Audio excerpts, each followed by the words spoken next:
Good morning students, मैं अंकुर पटेल आप सभी का इस यूट्यूब चैनल पर एक बार फिर से स्वागत करता हूं। जैसा कि आप सभी को पता है कि ये कॉन्टैक्ट नंबर जो है ना, इस पे आप लोग अपने अपने डाउट्स वाले क्वेश्चन सेंड कर सकते हैं या वो क्वेश्चन सेंड कर सकते हैं जो आपको अच्छे से समझ नहीं आ रहे हैं। कैलकुलेट तो कर लेते हैं लेकिन अच्छे से समझ नहीं आ रहे हैं, तो आप इस नंबर पर मुझे वो क्वेश्चन सेंड कर सकते हैं। व्हाट्सएप नंबर है ये, और मैं उनका एक वीडियो बना करके आपको ईजी लैंग्वेज में समझा दूंगा। ठीक है, तो चलिए क्वेश्चन जो हमें मिले हैं पहले से उनको मैं डिस्कस कर लेता हूँ।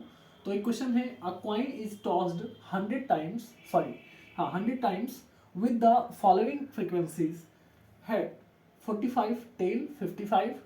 ठीक है ना, तो find the probability of getting head. ठीक है, मतलब ये है कि एक कॉइन है, एक क्या है कॉइन है, वो टॉस किया गया है 100 टाइम्स। कितने टाइम? 100 टाइम उसको उछाला गया है। ठीक है, जिसमें से 45 टाइम तो हेड आ गया है।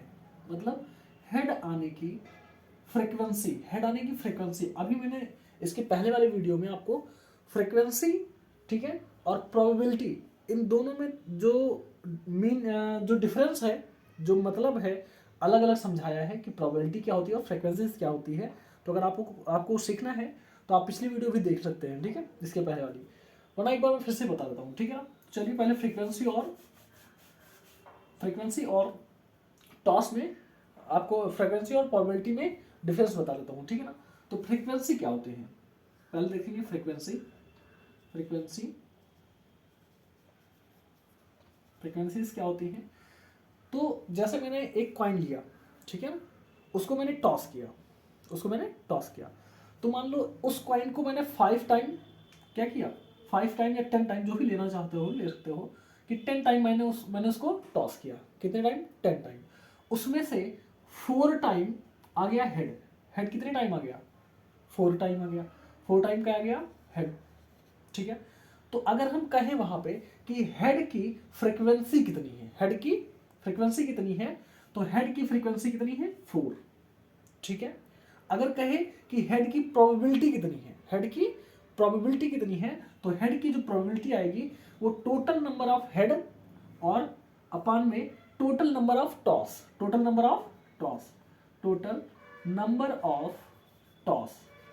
मतलब ये होता है कि अगर किसी का प्रोबेबिलिटी निकालना होता है, किसी की प्रोबेबिलिटी निकालनी होती है, तो हम क्या करते हैं कि जो जितने टाइम आया है, जैसे हेड 4 टाइम आया था, हेड कितनी टाइम आया? 4 टाइम, और इसकी प्रोबेबिलिटी निकालनी है। क्या निकालनी है? प्रोबेबिलिटी निकालनी है। तो टोटल नंबर जितने टाइम वो आया है, ठीक है ना, उसकी फ्रीक्वेंसी जितनी है वो अपान में total number of toss, total number of क्या हो जाएगा? टॉस हो जाएगा। तो देखिए 4 अपान total number of toss, toss कितनी बार टोटल किए थे? 10 बार, है ना, 10 टाइम्स किए तो 10 से क्या कर लेंगे? डिवाइड कर लेंगे, तो ये 0 कैंसर और एक पॉइंट लग जाएगा 0.4। मतलब अगर हम प्रोबेबिलिटी पूछेंगे हेड आने की तो कितनी आएगी? 0.4। अगर नहीं समझ आए तो एक बार फिर से देखिए, एक बार फिर से बता देता हूँ।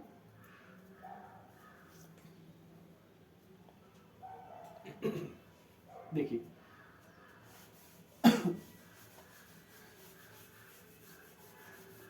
समझिए, जैसे यहां पर लिखा है फ्रीक्वेंसी, तो फ्रीक्वेंसी का मतलब होता है जब कॉइन्स को उछाला तो कितनी बार हेड आया। बस सिंपल सी लैंग्वेज में समझिए कि जो फ्रीक्वेंसी होती है उसका मीनिंग ये होता है कि जब कॉइन उछाला गया तो उस पर हेड कितनी टाइम आया और टेल कितनी टाइम आया, ये फ्रीक्वेंसी कहलाती है। ठीक है, बस इतनी सी बात है। और अगर प्रोबेबिलिटी की बात करें तो प्रोबेबिलिटी क्या होती है, इस ये फॉर्मूला भी आप नोट कर सकते हैं। प्रोबेबिलिटी इज इक्वल टू, अगर कॉइन की बात होती है तब की मैं बात कर रहा हूं, है ना, तो कॉइन में क्या होता है, अगर हेड की फ्रीक्वेंसी प्रोबेबिलिटी पूछ रहा है, पूछेगा probability of head, probability of head, तो आप क्या लिखोगे? फॉर्मूला है ये, प्रोबेबिलिटी ऑफ हेड लिखोगे तो लिखोगे नंबर ऑफ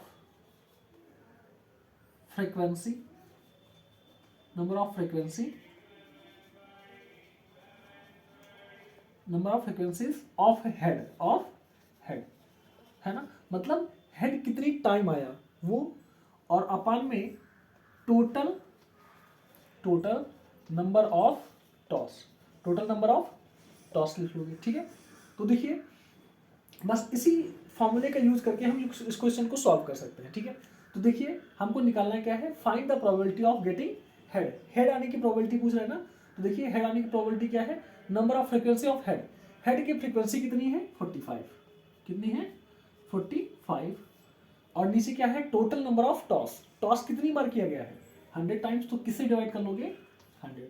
तो देखिए 10 और 20 कैंसिल हो गए, और 2 नंबर के बाद राइट साइड से 2 नंबर आपका पॉइंट जो है वो फिसल जाएगा।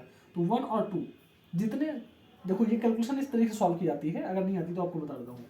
जितने जीरो नीचे से हम कट करेंगे, ठीक है, जितने जीरो नीचे से कट करेंगे उतने नंबर के बाद में पॉइंट लग जाएगा। तो आंसर कितना आ जाएगा 0.45। ये इसकी क्या हो जाएगी probability of head, probability of head. ठीक है, नोट कर लीजिए।